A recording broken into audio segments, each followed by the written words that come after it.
ஒரு அழகான கிராமத்தில் ஒரு ஏழையான ஆனால் நேர்மையான மரம் வெட்டுபவன் வாழ்ந்து வந்தான். அவன் தினமும் காலை எழுந்து தன் பழைய இரும்புக் கோடாலியை எடுத்துக்கொண்டு அருகிலிருந்த அடர்ந்த காட்டுக்குள் சென்று மரங்களை வெட்டி அதை விற்று தன் குடும்பத்தை வாழ வைத்து வந்தான். ஒரு நாள் காட்டுக்குள் ஓடும் ஆழமான ஆற்றின் அருகே அவன் மரம் வெட்டிக் கொண்டிருந்தபோது சடார்! அவனுடைய கோடாலி கை வழுக்கி ஆற்றுக்குள் விழுந்துவிட்டது. அந்த ஆறு மிகவும் ஆழமானது. அவனுக்கு நீந்தவும் தெரியாது. மரம் வெட்டுபவன் அங்கிருந்த கல்லின் மேல் மெதுவாக அமர்ந்தான். அவன் கண்களில் கவலை நிறைந்த கண்ணீர்.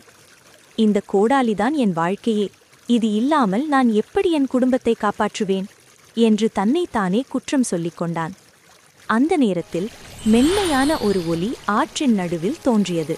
அந்த ஒலியிலிருந்து ஒரு அழகான தேவதை வெளிப்பட்டாள். அவள் அன்புடன் கேட்டாள், ஏன் அழுகிறாய் மரம் வெட்டுபவனே? அவன் நடந்ததையெல்லாம் உண்மையாக சொன்னான். அவனுடைய நேர்மை தேவதையின் மனதை தொட்டது. தேவதை ஆற்றுக்குள் இறங்கினாள். சிறிது நேரத்தில் பொன்னாலான ஒரு கோடாலியை கொண்டு வந்தாள். இதுதானா உன் கோடாலி? மரம் வெட்டுபவன் தலையை ஆட்டி, இல்லை அம்மா, அது என்னுடையது அல்ல. மீண்டும் தேவதை ஆற்றுக்குள் சென்றாள்.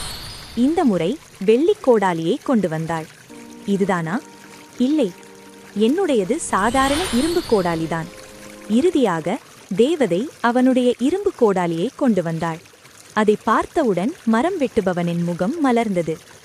ஆமாம், இதுதான் என்னுடையது. அவனுடைய நேர்மையை பார்த்து மகிழ்ந்த தேவதை அவனிடம் சொன்னாள், உன் நேர்மைக்கான பரிசாக இந்த பொன் மற்றும் வெள்ளிக் கோடாலிகளையும் உனக்கு தருகிறேன். மரம் வெட்டுபவன் நன்றியுடன் வணங்கினான். இந்த செய்தி கிராமம் முழுவதும் பரவியது. அதை கேட்ட அவனுடைய பேராசை கொண்ட அண்டைவாசி, நானும் அதே மாதிரி செய்தால் பொன் கிடைக்குமே என்று நினைத்தான். அவன் தன் கோடாலியை ஆற்றில் எறிந்துவிட்டு நடித்து அழ ஆரம்பித்தான். தேவதை மீண்டும் தோன்றினாள். அவள் அவனுடைய இரும்பு கோடாலியை கொண்டு வந்தாள். இதுதானா உன் கோடாலி? அவன் பொய் சொல்லி, இல்லை. அடுத்ததாக வெள்ளிக் கோடாலி. இது? இல்லை. இந்த முறை தேவதை அவனை பார்த்து அமைதியாக சொன்னாள், உன் பேராசை உன்னை ஏமாற்றிவிட்டது. அவள் மறைந்து விட்டாள்.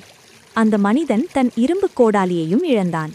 அந்த நாளிலிருந்து அந்த கிராமத்தில் அனைவரும் இந்த ஒரு பாடத்தை நன்றாக புரிந்து கொண்டார்கள்.